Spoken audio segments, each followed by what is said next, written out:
Hello and welcome into Talk of the Town. I'm your host, Rich Reynolds. Lots of ground to cover on the program today, so sit back, relax. We'll cover a whole host of topics. As first, we are joined once again by a couple of familiar faces, as we have Irv and Jessica here from WILDD. Good morning. Good morning. Yeah, thanks for coming on in. So we've talked to you about so many things, I guess, so far. Whether it's been me or whether it's been Janet, whoever has talked to you so far. We're talking now today, I guess, mostly about the Department of Vocational Rehabilitation. That's correct. I have no idea what that is. What is the DVR? I know what a DVR is, but what is the DVR?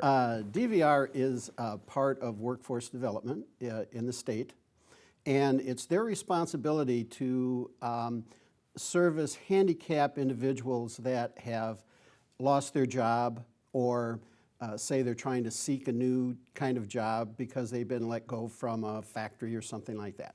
Okay. So, and there's 8 different handicapping conditions that they cover.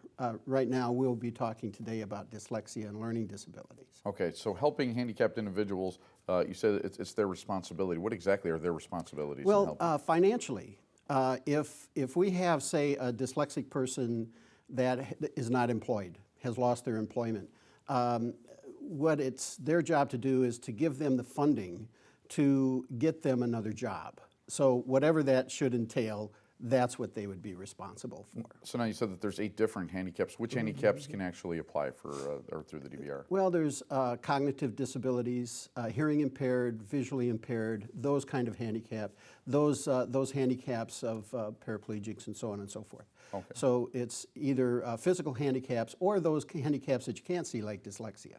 Absolutely. So now, is there like an age requirement that they have to be eligible? It's actually gone a bit younger as of late. The DVR can actually work with high school students, so 16 and older, which is a way to kind of circumvent some issues and help them get on the right track before they even really get started. Yeah, absolutely. I mean, definitely at that age, they're already looking for employment. Some families actually need them to get out there and be employed. So then now let's take it to the next step then. So how do you actually interact then with that agency? We have clients that come to us that were in school before they got out of school, adults, that had IEPs or were labeled learning disabled while they were in school. So when they come to us, what I do is then our agency can identify that and then refer them on to DVR for funding to go through our program.